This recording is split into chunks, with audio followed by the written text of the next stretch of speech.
রোজ বৃহস্পতিবার সকাল ৮ ঘটিকা হইতে বিকাল ৫ ঘটিকা পর্যন্ত টান্টু দরবার শরীফ পীরে তরিকত শাহ সুফি কুতুবুল আলম হযরত আল্লামা আব্দুল আজিজ চৌধুরী নকশবন্দি মুজাদ্দিদি রহমতুল্লাহ আলাইহি ও পীরে তরিকত হযরত শাহ সুফি আতাউর রহমান চৌধুরী নকশবন্দি মুজাদ্দিদি রহমতুল্লাহ আলাইহির বাৎসরিক উরুস মুবারক মাহফিলের আয়োজন করা হয়েছে।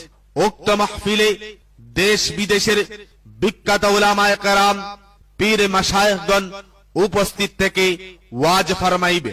উক্ত নেক মাহফিলে আপনারা উপস্থিত থাকিয়া আউলিয়া কেরামদের রুহানি ফয়েজ হাসিল করুন।